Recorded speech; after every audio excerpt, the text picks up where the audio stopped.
Relax एकदम. मोठा डोकं तिकडे. मोठा पाय इकडे.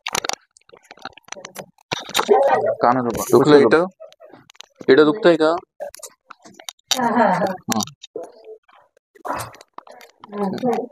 बस सरळ झोपा. डोकं तिकडे, पाय इकडे कर. पाय इकडे करा, डोकं तिकडे करा.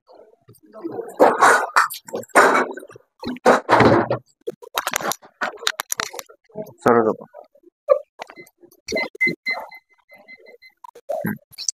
उठून बसा थोडं. हा बस, पाय सरळ करा. गुडघे पण दुखतात का?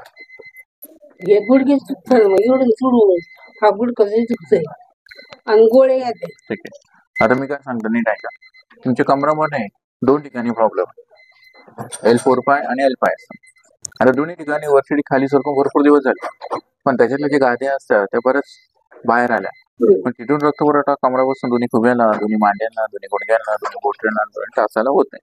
म्हणून कमरापासून तुमचं कंबर दुखणार, कमरेला कळ लागणार, जास्त उभं राहता येणार नाही, जास्त मांडी घालता येणार नाही, जास्त गुडघ्या बसता. आता यालाच म्हणता LS साईटिका प्रॉब्लेम.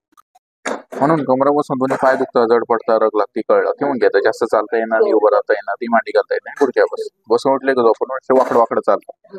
आता देवाने आपल्याला वरदान दिलंय, दिवसभरात 1000 सेट होता, रात्रीतून त्या रिजनरेट होता. हा नियम तुमच्या दोन्ही गुडघ्यांना लागू नाही. त्याचं कारण रक्तपुरवठा पाहिजे त्या प्रमाणात गुडघ्यांना न झाल्यामुळे गुडघ्याची झीज जास्त प्रमाणात होते, पण ती रात्री आपण झोपल्यानंतर रिजनरेट होत असते. पण तो नियम तुम्हाला गुडघ्यांना लागू नसल्यामुळे झीज होतच नाही, वरून निघतच नाही. म्हणून मल्टिपल डेज ब्लड सर्क्युलेशन न झाल्यामुळे झीज होत राहतं. गुडघे दुखते 50 ते 80%. जर तुम्ही एखाद्या डॉक्टर दाखवलं, डॉक्टर म्हणतात कॅल्शियम कमी झालं, ऑइल कमी झालं, नाडी घसली, बरेच डॉक्टर तुम्हाला ऑपरेशन म्हणून सांगतील, म्हणजे गुडघे बदला. पण याला जर तुम्ही नियमात राहिले, तुम्हाला हा आजार जर समजला, तुम्हाला कोणत्या डॉक्टरकडे जायची गरज नाही, ऑपरेशनची गरज नाही. तर याला काही नियम आणि पथ्य आहे. तर कमरासाठी 15 किलोच्या पुढे वाकून वजन उचलायचं नाही, जास्त वाकून काम करायचं नाही, बिना बेडचा प्रवास करायचा नाही, आंबट पातळ गॅस, ऍसिड, पित्त अशा गोष्टी खायच्या नाही, जड अन्न खायचं नाही. दुसरं, कमराला झटका बसला असं काही गोष्टी करायच्या नाही, पालथू झोपायचं नाही, 30 डिग्रीत बसायचं नाही. हे झाले कमरेचे नियम. गुडघ्याला मांडी घालणं, गुडघ्या बसणं, जास्त पायरी चढ उतार करणं, जास्त वेळ उभं राहणं, जास्त वेळ मांडी घालून बसणं, या गोष्टी टाळायच्या. दुसरं, एकदा डिक्स पोझिशनला गेली, कार्टिलेज लेवलला आलं तर रक्तपुरवठा जसं जसं चालू होईल त्याला तसं ते क्लिअर होईल. पण जोपर्यंत मनका जागेवर जात नाही, कार्टिलेज लेवलला येत नाही, तोपर्यंत हे क्लिअर होऊ शकत नाही. पण याला 10 दिवसाची प्रोसेस असेल. 3 दिवसाने बराच फरक पडेल, 10 दिवसात कव्हर होईल. समजला? सरळ झोपा.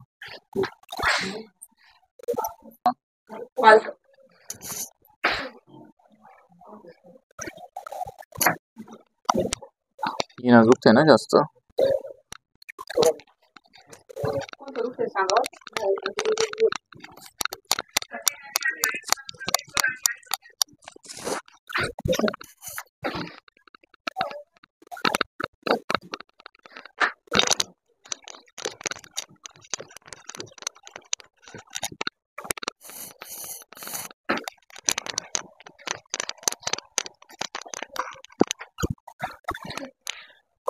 लूज.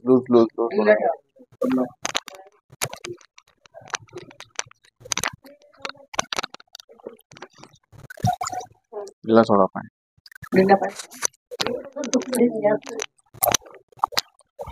लेस कमरात घ्या पाय. दुसरा कान झोपा, कुशल झोपा, माझ्याकडे तोंड कर, सारखं पुढं करा असे. बस.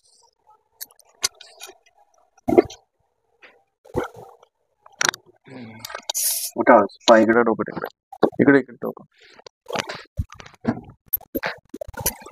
करा,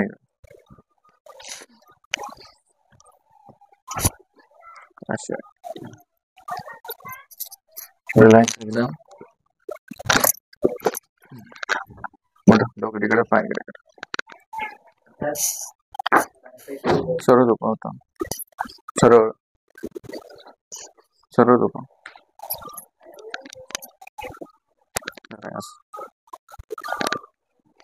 करा फोल्ड करा पाय, मोडपा पाय. काम काय करे तुम्हाला? काय काम भाजी हा. निवडायचं फालतू काय काम नाही फालतू बोल.